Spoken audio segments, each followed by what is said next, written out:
أعوذ بالله من الشيطان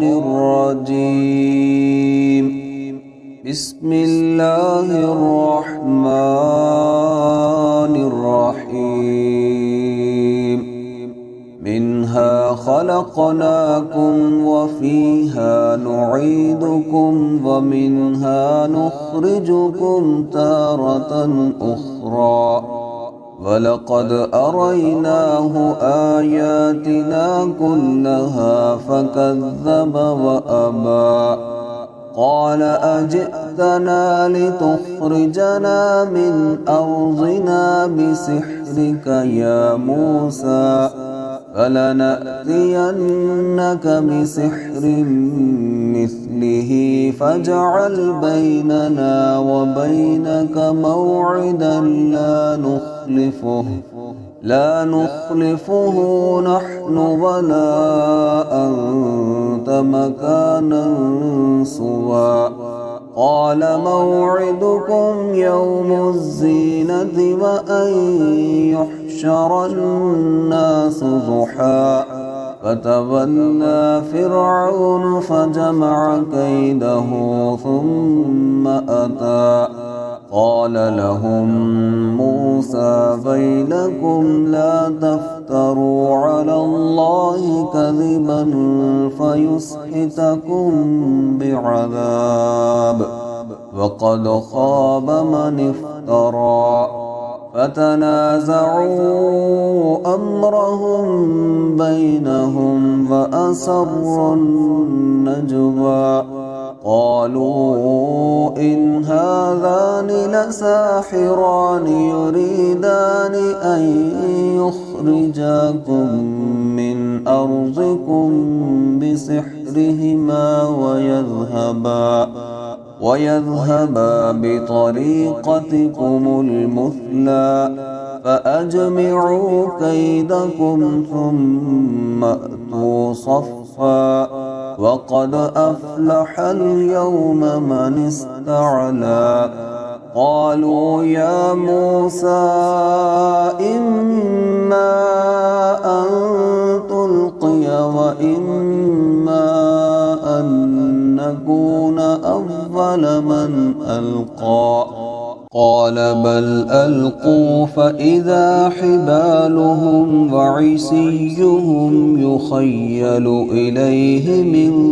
سحرهم أنها تسعى فأوجس في نفسه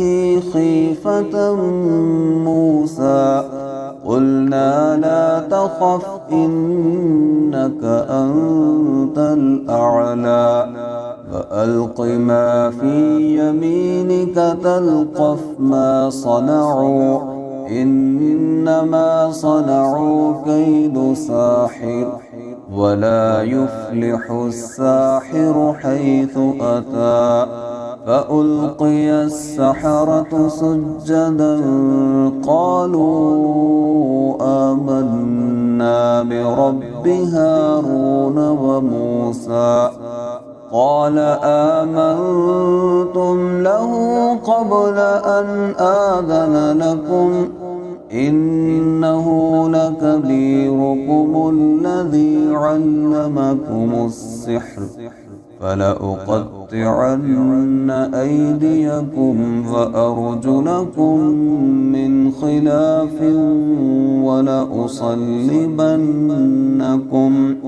ولأصلبنكم في جذوع النخل ولتعلمن أينا أشد عذابا وأبقى قالوا لن نؤثرك على ما جاءنا من البينات والذي فطرنا فاقض ما أنت قاض إنما تقضي هذه الحياة الدنيا إنا آمنا بربنا ليغفر لنا خطايانا وما وما أكرهتنا عليه من السحر والله خير وأبقى إنه من يأت ربه مجرما فإن له جهنم لا يموت فيها ولا يحيا ومن يأته مؤمنا قد عمل الصالحات فأولئك لهم الدرجات العلى جنات عدن تجري من تحتها الأنهار خالدين فيها وذلك جزاء من تزكى